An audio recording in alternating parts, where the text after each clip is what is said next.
Okay, so professors, let's finish up with the factors to consider in choosing a medium of communication. And I think based on the discussions we've had, we can say one, the urgency of the message is an important factor to consider. Okay, how quickly do you want to get the message to the person? So imagine, unfortunately, if your mom is ill and your father is, say, you are in Accra, your father is in Cape Coast, and you want to tell your father, because this is an urgent situation, I don't think you would choose the medium of writing a letter and going to post it. Because by the time your father gets the information, things might have gotten wrong. So in this case, you would choose a medium that can quickly get the information to your father. And in our modern times, that will be a phone call. So the urgency of the message is very important too. The cost involved. So cost involved. If you are going to go to the United States of America to pass on an information to a friend using the aircraft, or look at the cost you have to incur getting your visa, your plane ticket, etc. When you could easily buy MTN bundle, say 10 cedis, and give this person a video call. So the cost involved in the or the cost of the medium you are going to use also determines or is a factor you consider when you are selecting a medium to communicate. Okay. The next one is accessibility. Is the medium you are using accessible?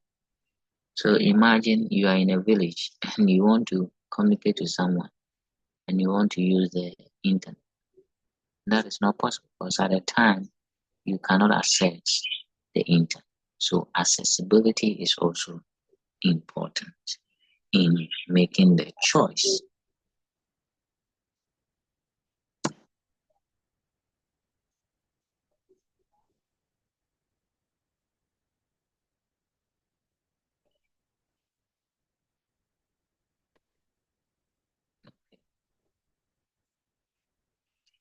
The next point you also have to, or factor you have to look at, is who is your recipient. So the recipient of the information or the message is also a factor. Okay, so who is he? Is he a child? Is he an elderly person? Because I'm not sure you can, as a student, you can just call your headmaster and tell him, say, please, I'm not coming to school. Okay. So you cannot use the telephone medium, but you can use the letter, right? Because your recipient is an official person in authority, and for that matter, you would have to use a certain medium. So you chose letter writing because the person you are writing to, the recipient who you want to communicate to, is your headmaster. So you also have to consider the recipient, the type of person you are communicating. The next one is the distance. The distance between the sender and the receiver. Imagine you are home, your mother is in the kitchen, you are in the hall, and you want to tell mommy something.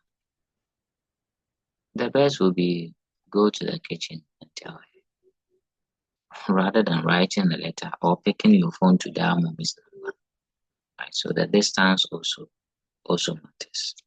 If it is far, then you choose a medium that can help you reach the person quickly. If it is not far, you would also choose an appropriate medium. So the distance is a factor that affect you when you are making the choice. Okay. The next one is the technology available. Technology available. Sometimes if you are communicating, you check the technology available. Do you have a laptop, or do you have a phone, or is it a radio or a television? So these technological gadgets in a way affect the means you want to communicate.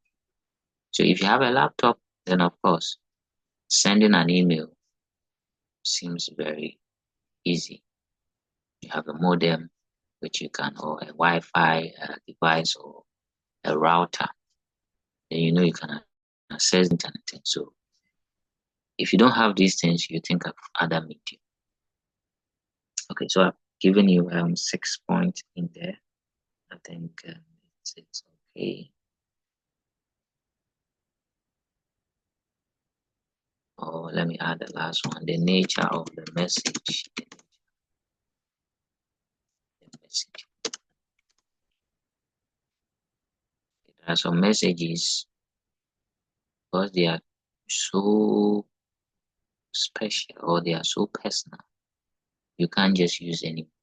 Imagine you want to tell your doctor about a certain condition you're having, then you go to the radio station. That would be absurd, right? You'd rather use a phone call than doing a radio announcement or a television advertisement.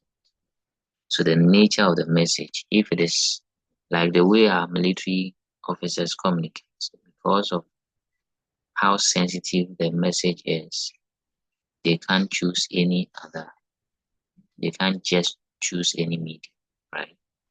Okay. So having spoken about the factors to consider in choosing the medium, let's look at some of these specific medium of communication. So some common medium of communication. And I think this one you can give me as many as possible. You have already mentioned a lot of them. So emails, one. Let me try to list the simple ones and see if you can. So we have phone calls.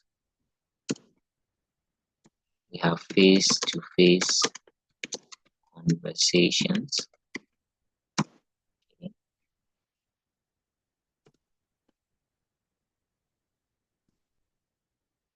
We have text messages or text messaging.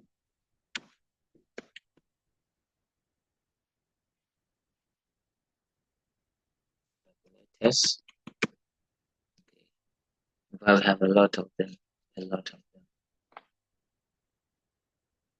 Using circulars. I think we've mentioned this some weeks back. Notice boards. All these are medium of communication. You can use a seminar. You can use a press conference. You can use the PA system, that's a public address system, which is very common in our communities nowadays. Right. You can use a memo.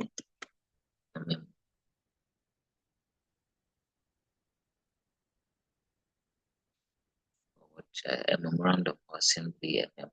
Okay. A memo is shortly a brief written document used for internal communication. So it's different from the other medium, because in this one it is very brief, okay, very short message written on a normally a piece of paper and distributed across. Okay, so professors, these are some of the common medium of communication. So today, wrapping up on our class, we saw, for the purpose of those who joined us late, we saw Grapevine as a key informal communication type. We looked at the characteristics of Grapevine and advantages and disadvantages. So Grapevine simply means An informal form of communication that is characterized by gossips or rumors. So if you find yourself in an organization where people are gossiping, doing hearsay, etc., then that is grapevine. So we looked at some of the characteristics of grapevine. And let me say that technically, people say that grapevine is also referred to as gossip. But you know where we find ourselves when we talk of gossip, people are thinking about negativity. Some gossips are positive. But for example, if the chief accountant has been promoted to maybe the finance officer of the whole company, then there's a positive news. So if you go and spread it to another person, that will not be bad. It only becomes bad when there are distortions or the message being carried is false. So grapevine is a necessary thing in every organization because it is a way of spreading information faster. Okay. Spreading information faster. And it doesn't follow any formal structure or strict structure. Okay. So it helps to transmit information faster. And it's a way of building bonds and relationships. When you go to certain organizations, normally during their break time, you see people chatting, sitting and chatting with colleagues about things in the organization. That is how grapevine manifests in organization. Normally, it's some small chat here and there, whispering here and there. Okay, but it has its own disadvantages. One is that it can be spreading gossips or bad information about people. Okay, so it has a lot of rumors and distortions, and it creates unnecessary speculations, right? It sometimes also incites fear into the employees or decreases the morale of employees. Then we saw some of the sources of grapevine. Some of these gossips come from either eavesdropping, this thing. You're passing by somebody's office, then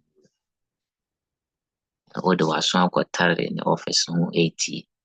That's eavesdropping, secretly, listening to people's conversation. Okay. Then we saw the barriers to communication as the obstacles.